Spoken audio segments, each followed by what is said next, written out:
This month on Newton Newsmakers, flooded basements, overflowing drains, and sometimes worse. The rains were bad, but Newton's best came through. From city workers to neighbors helping each other, we'll talk about it next with Newton's fire chief and one of the recipients of the Mayor's Spirit Awards. Plus an update on emergency contact numbers and info, and then in our second segment, Beverly Droz will be here with all the info on the 10th anniversary of NewtonSERVES. It's neighbors helping neighbors, next on a feel-good spring edition of Newton Newsmakers.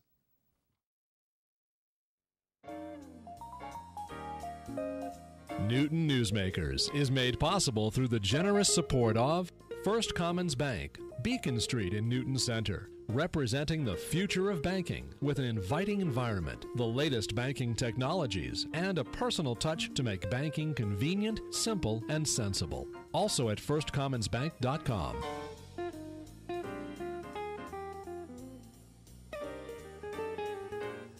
Welcome to Newton Newsmakers. It's Newton's local roundtable discussion program. I'm Charlie Shapiro, and this month we put aside the politics and focus on what really matters most: neighbors helping neighbors. Info coming up in just a little bit on this year's NewtonSERVES. But first, March was one of the rainiest periods around here on record, with more rain in 1 month than we usually get in 3 of our springtime rainiest months. So whether or not you were personally affected by the recent storms, you probably know somebody who was.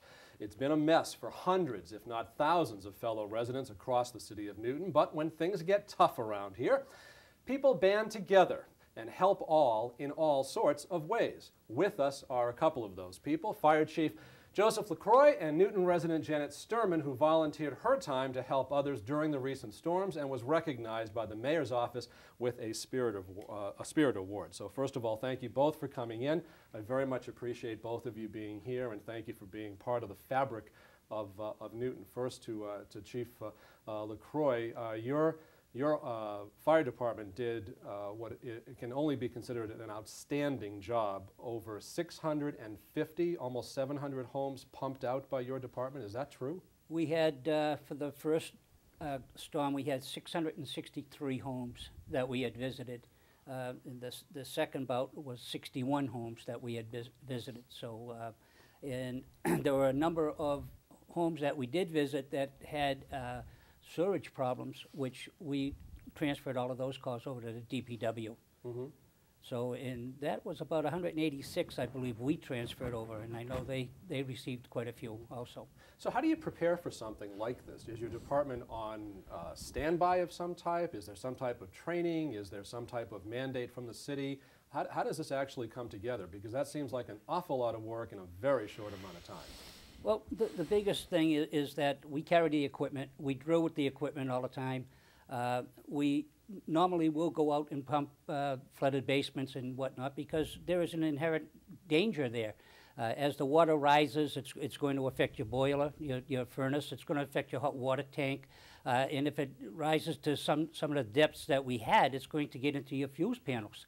Again, all of these create gas problems, create electrical problems, and there's a lot of safety hazards that have to be addressed by professionals.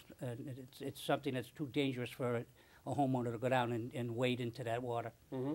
Well, let's talk with Janet Sterman just for a couple seconds. Janet, thanks for coming into Newton Newsmakers, and congratulations on being recognized by the Mayor and the Mayor's office. And I know you didn't do any of this work for that recognition, but it is nice, and it is nice to see you and other folks coming together at a time when people really needed your help. Tell me a little bit about what you did and what motivated you. Well, I got an email from Margaret Albright, who actually is somebody I know through the community, and she ran for school committee last year, and saying that Harry Sanders was out helping people who had flooding in their basement. Of course, fortunately, we did not have it in my basement, and we've had up to 3 feet in my basement in the past. And I know how bad that can be. And because we're on a group list for this email, Harry said he was out of pumps, and that the city had a list of over 300 people waiting for pumps. And the problem was there's plenty of manpower, but there wasn't enough equipment.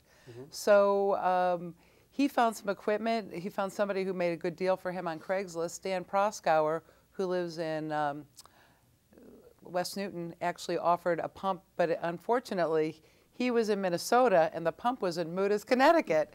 So it was really funny. He contacted his father-in-law.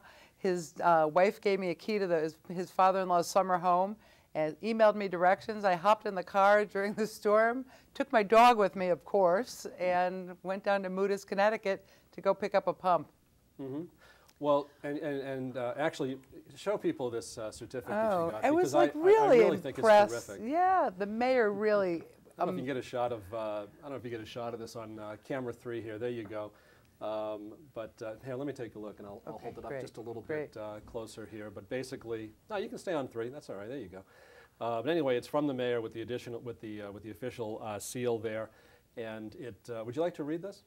No, that's okay. No, I'll read it. And it's the Commonwealth of Massachusetts City of Newton proudly awards this certificate of commendation to Janet Sterman in recognition of your steadfast and unwavering commitment to assisting the City of Newton recover from the rainstorm of March 2010. City owes you an enormous debt of gratitude. And rather than go through the rest of it, I will just say it's very nice to be recognized, but it's more important to get involved. And we actually have a photo of some of the other folks that were recognized. Anna Gonzalez. Janet, you're there, and this is in the back row. Mayor Seti Warren, obviously. Here you are, Chief. You're everywhere. Yeah. You're all over the place. There we go. And then we have Superintendent of Utilities, Ted, is it Jerde? Jerde. And then Assistant Superintendent of Utilities, Michael Ovasca. Lieutenant Downing is there. Laura, what is Laura's last name? I'm trying to remember Laura. McGrecken. Say it again? McGrecken. McGrecken? Yeah. Okay. And then we have Edward Melendez of fire training, and Alderman Greer Tan Swiston is there, and all of these folks were recognized. Hopefully is that about everybody? That's correct. Like everybody there? So congratulations for being recognized, but more importantly, thank you so much for what you did. I know the chief mentioned 700 plus homes that they took care of. Any idea how many you had a chance to help out? Well, I have to say that somebody who's really special in this community that should be recognized, who is one of the least public people, is Harry Sanders, who lives in Newtonville. He actually was at Sidewalk Sam's house, and Sidewalk Sam has all his artwork in the basement and had over a foot of water in the basement with no sump pump working. So Harry was trying to pump him out, but he was helping people all over the city. He was running from place to place with pumps. I know the pump that I brought back, Greer actually set up at someone's house in Lower Falls. And that's Alderman Swiston? Absolutely. Oh, yes, Greer Swiston, that's correct. Alderman Swiston. And another pump that we got from Ruth Ann Fuller, I put into one of my neighbor's house. I just happened to call her and I said, do you have water? And she goes, oh my God, I haven't had heat or hot water in 2 days. We put the pump in. We couldn't get it working. Harry went over there that night and got it going. Saved